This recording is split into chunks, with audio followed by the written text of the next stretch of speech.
I don't know if this has kind of always been the case, or if this pattern that I'm noticing is something new and something growing. But basically, I don't know if you've seen this, but I feel like over the last 100, 200 years or so, humans, like especially Western civilization, we have become so much more scientifically robust. We're more skeptical, we're more empirically driven, we're more,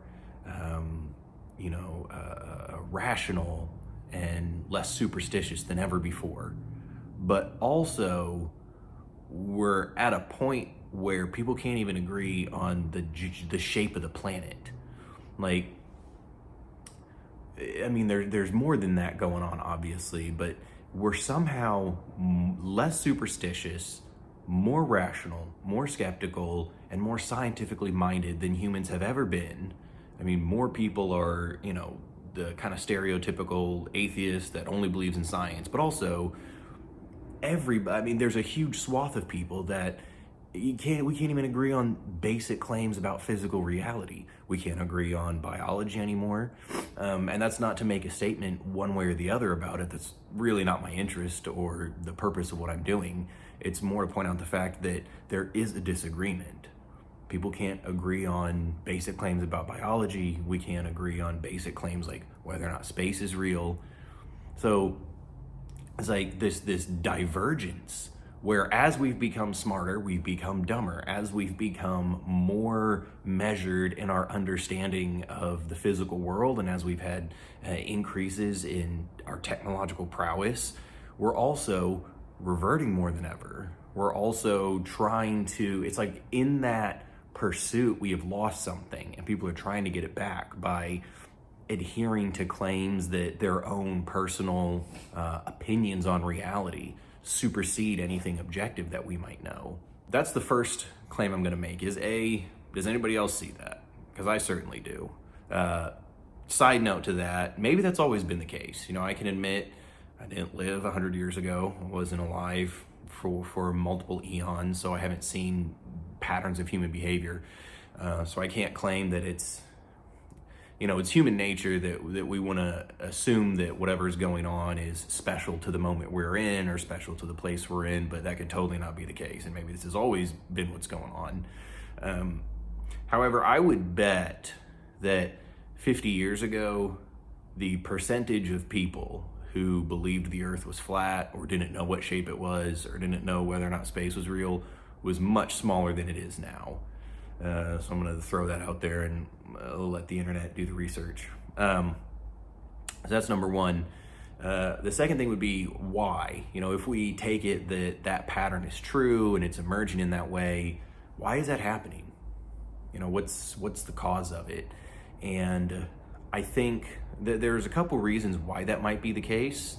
I think possibly as we've become more, like I was saying, skeptical and rational and scientific and less superstitious, we've lost something about the mystery of being a person. We've lost something about the indescribable. We've lost something about what is the non-empirical qualities of subjective personhood has kind of been lost in that. And so people are trying to reclaim it in some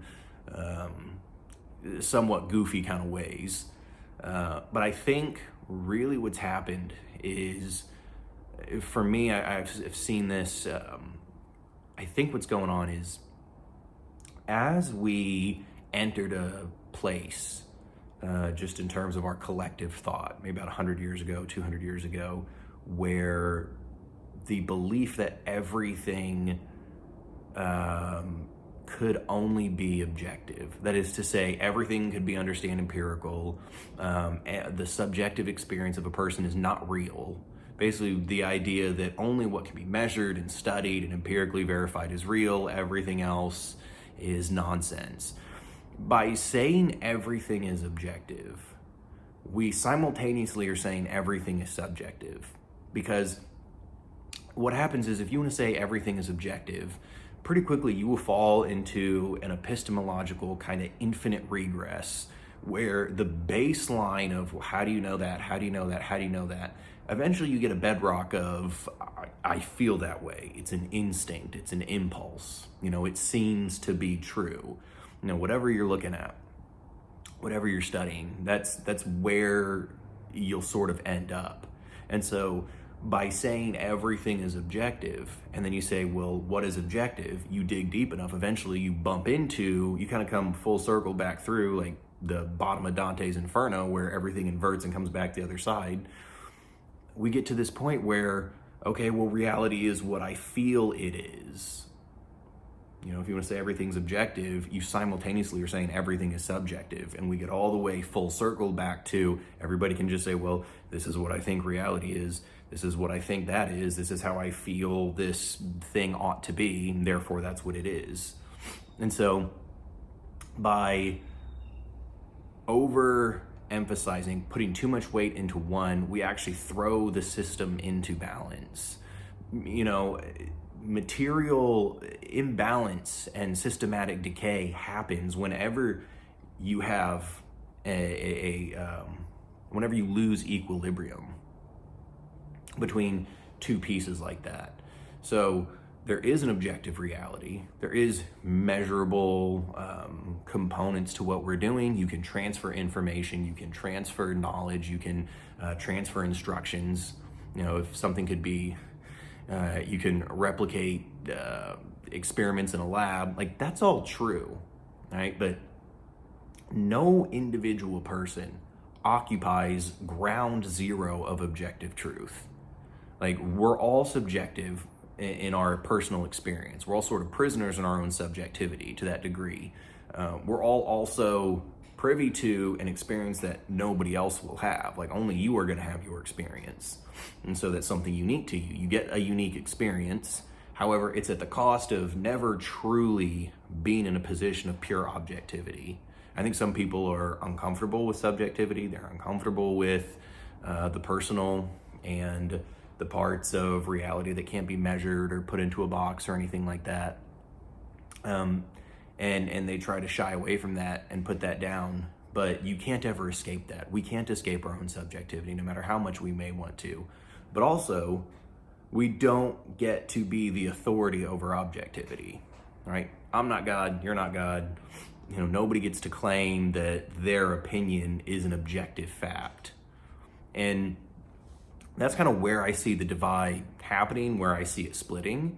However, I'm not all doom and gloom, because like any imbalance in a system, it's going to be resolved through a storm. I mean, that's what storms in nature are. They are a system coming back into balance. They're just nature's way of problem solving. You have cold air up here, you have hot air down here, two fronts intersect, and what happens is you get a tornado. You get a funnel because the cold air wants to go down, the hot air wants to come up. The funnel's created to help facilitate the exchange. The pressure building from tectonic plates colliding creates an earthquake. It's just nature's way of putting a system back into balance. So curious to see if anybody else has perceived that divide. If you have perceived the divide, do you think it's temporally unique? Do you think it's unique to the time we're living in, or do you think it's kind of always been that way? Maybe we're just more aware of it now. And then last, what causal reasons? Like, why would you, if you do believe in those things, you think, yes, it's happening, yes, it's unique to our time. Last question would be, why is that?